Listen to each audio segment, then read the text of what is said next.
falando um pouquinho aqui a respeito, né, dos principais defeitos que ocorrem com os transformadores, é muito comum acontecer, de repente você alimenta ele com uma tensão inferior à tensão nominal dele, ele vai vibrar, né, ele fica vibrando, como acontece isso lá no nosso laboratório. Às vezes eu jogo só uma fase, né, ele é 220, eu jogo só uma fase, a outra fase não chega, ou ele é 220, a gente alimenta com fase neutra, né, então ele fica vibrando. Ou tem algum contato, né, acontece dele ficar vibrando também, então pode ocorrer isso, tá? E para a gente falar aqui a respeito do dimensionamento, né, a gente vai ter que utilizar o catálogo, né, obviamente. Então eu vou pegar, já vou abrir o catálogo aqui. Na própria aula 13 já tem o catálogo lá, eu coloquei o catálogo de motores também, porque vocês vão utilizar o catálogo de motores para poder resolver o exercício da lista. Mas eu coloquei também o catálogo, que é a novidade aqui para vocês, seria o catálogo dos contadores. Então veja, eu tenho toda a linha de catálogo aqui de contadores da WEG, desde os menores, né, que vai aumentando o tamanho, até chegar nesse aqui de 180 amperes. Então, nesse catálogo aqui, eu acho que ele abrange contadores até de 800 amperes. Então, esse contador aqui, que está um pouco diferente, ó, é porque ele tem um relé térmico aqui já acoplado nele. Tá vendo aqui, ó? Olha como que é realizado o acoplamento. Vem por baixo aqui. Por isso que ele tem que ser de tamanhos diferentes. Ó, esse relé térmico aqui não vai conseguir acoplar nesse outro aqui, que é grande, né? Então, por isso que a gente tem que especificar primeiro o contator, para depois a gente especificar o relé térmico, que a gente vai ainda aprender na próxima aula, no relé térmico. Aí, esse catálogo tem 20 páginas, né? As primeiras páginas apresentam os contatos auxiliares, né? São utilizados ou para o circuito auxiliar ou para motores pequenos, que não é o nosso caso, não vai ser o nosso caso. Então, essa linha, CW07, de mínimos contatores, né? CWC00, CWB, né, contador CWB, a gente não vai utilizar, a gente vai utilizar esses contadores aqui, CWM, tá? Essa é a linha que a gente vai trabalhar, CWM, né? CWM é a linha de contadores da WEG que a gente vai utilizar. A gente vai ficar muito aqui nessa tabelinha, né? Então eu vou explicar ela para vocês. Veja que aqui eu tenho o tipo do contador, CWM, esse número aqui está associado à corrente dos contadores, então 9, a corrente dele é de 9 amperes, né, para 220 volts, e 12, 18 e assim por diante, tá? Mas assim, esse contador aqui, a gente vai usar ele tanto ele já vem com os contatos de potência e os contatos de comando junto, tá? Então veja aqui, eu tenho 4, né? 3 são para o de potência e ele vem com a possibilidade de colocar um contato auxiliar aí também, tá? Um contato auxiliar aí junto. Então a primeira linha aqui é a corrente, né? A segunda linha, veja que tem aqui as categorias, né, de emprego, de serviço de cada um deles. A C3 é o convencional, tem a C4 e a C1. C4, cargas pesadas, né, regime intermitente, a C1, cargas resistivas.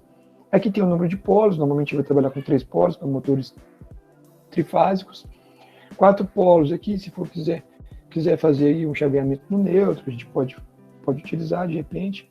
Fusível máximo, que é algo que a gente vai utilizar aí também para poder comparar, para ver se o fusível que a gente mencionou aí digamos que na etapa anterior do dimensionamento, se ele está de acordo, se ele não ultrapassa esse fusível máximo. Consumo das bobinas, que é muito baixo, né? Dimensionamento, né, dos componentes e os acessórios aqui, principalmente os contatos auxiliares, que é isso, né, que a gente vai voltar a falar daqui a pouco. Então vamos lá, vamos resolver o exercício. Vamos, na verdade, antes de passar para vocês um exemplo de aplicação, quero passar para vocês aí qual que é o critério que a gente utiliza aí para poder especificar, né, dimensionar, calcular o contator. Então, o fusível, vocês fizeram aí na última aula, vocês sabem que para encontrar o fusível eu preciso da corrente de partida e do tempo de partida. Então, com essas informações, a gente olha na curva do fusível e determina qual fusível que a gente vai utilizar. É assunto da última aula. O contator, a gente vai pegar a corrente do contator, ela tem que ser maior ou igual que o FS, que é o fator de serviço, vezes a corrente nominal do motor, que a gente consegue pela placa do motor ou pelo catálogo. Então, vocês devem estar me perguntando, o que seria esse fator de serviço? Embora a gente já tenha falado dele, né, eu acho que muitos não lembram, né? Lá naquela placa dos motores, o fator de serviço é um valor aí que está associado o quanto o motor consegue trabalhar aí além do valor nominal. Normalmente é 1,15. 1,15. Então, 1,15, né? Se o motor, por exemplo, para um fator de serviço de 1,15, se o motor for de 10 amperes, quer dizer que ele suporta aí uma corrente, né? Ele vai suportar, eu vou multiplicar um pelo outro, ele vai suportar uma corrente aí de 11,5 amperes. Ok?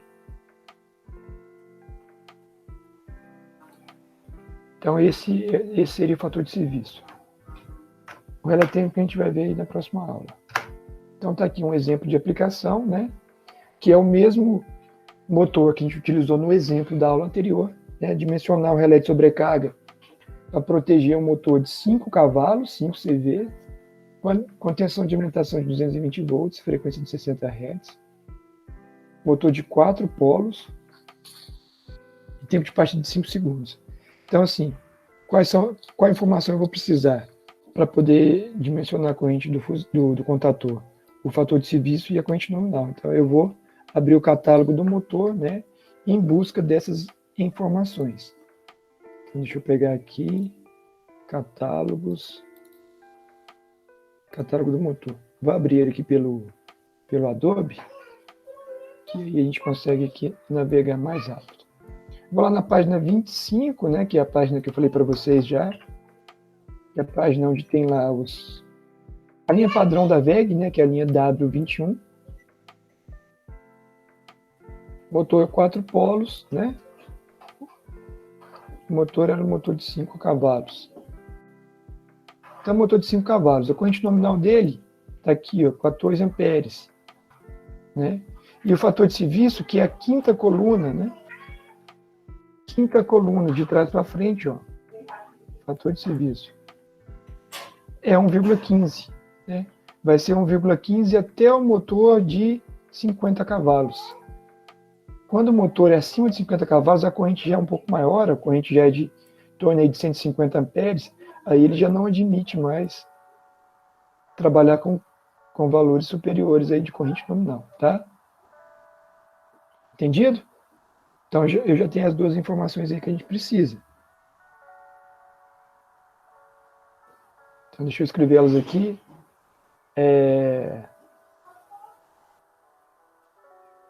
Corrente nominal.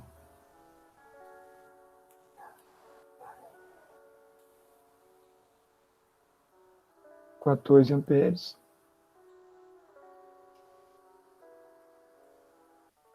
E o fator de serviço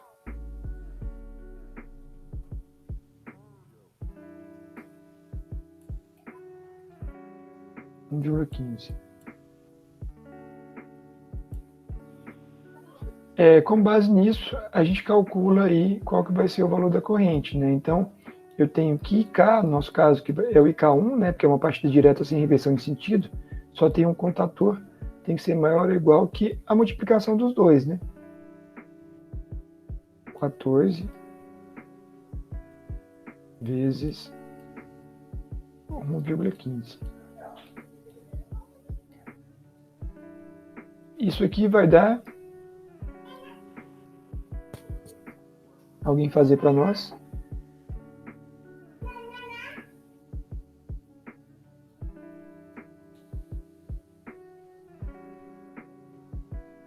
Quanto deu?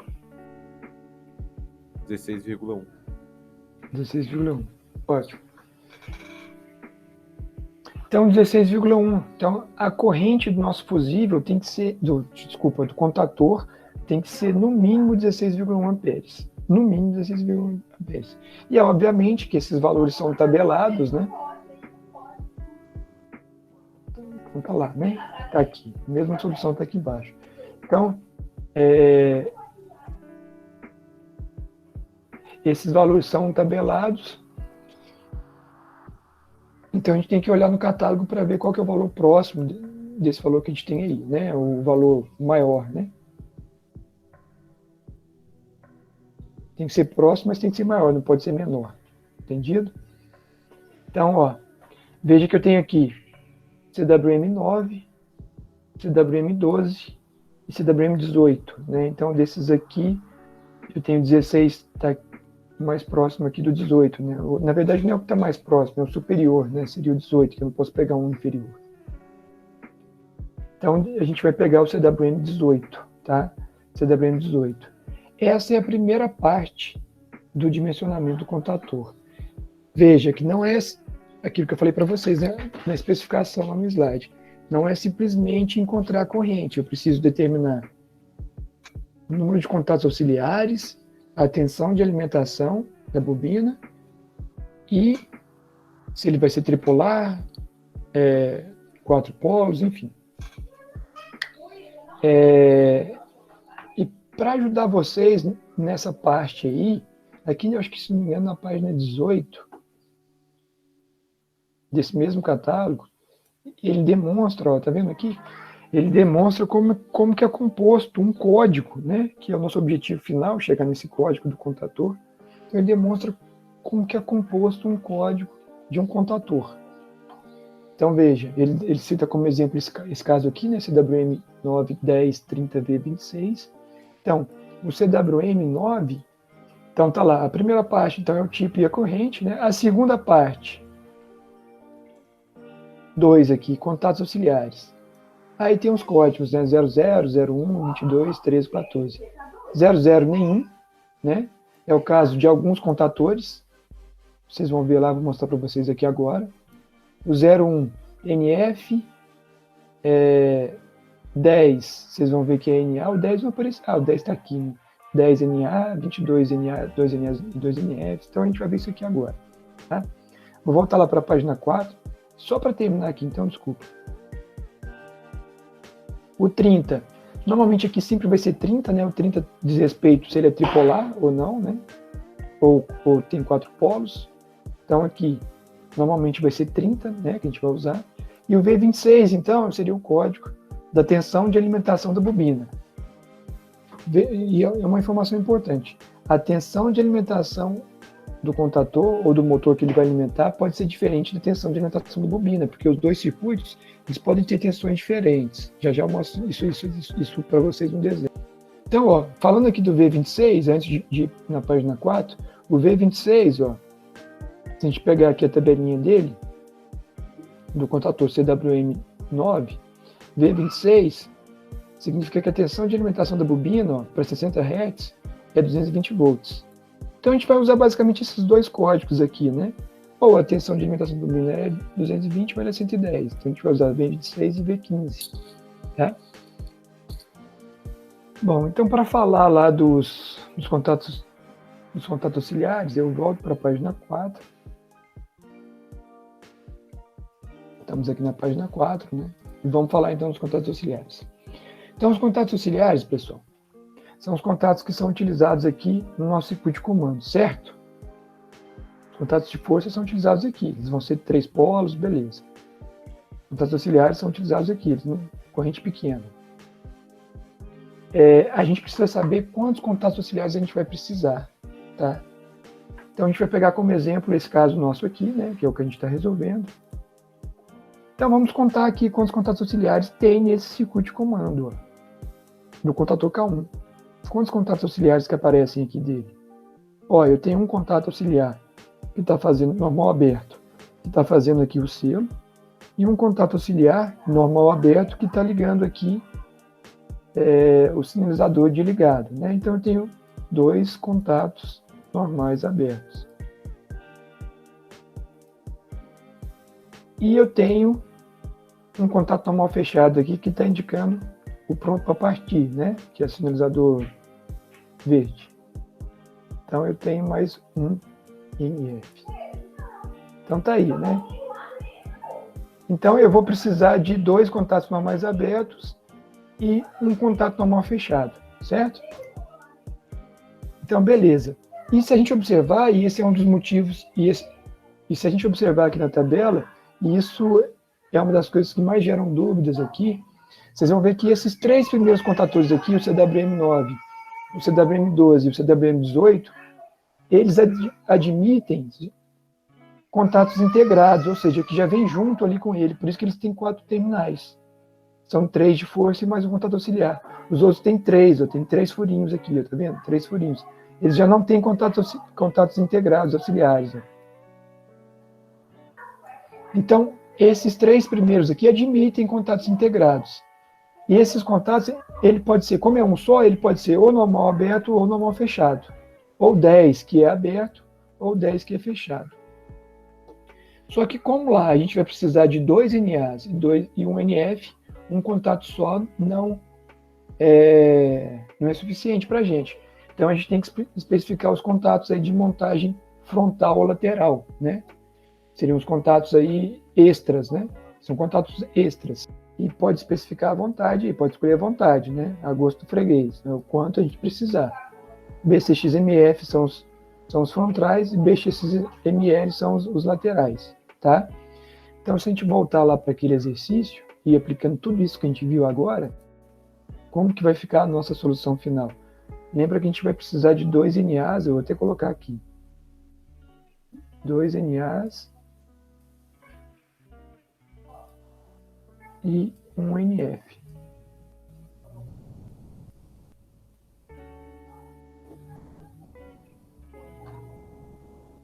Então, a especificação completa, conforme o catálogo, vai ficar desse jeito. O CWM18, 10, porque eu estou escolhendo aqui, eu posso escolher ou um aberto ou um fechado. Aqui eu estou escolhendo um aberto, então ele vai vir com um integrado aberto.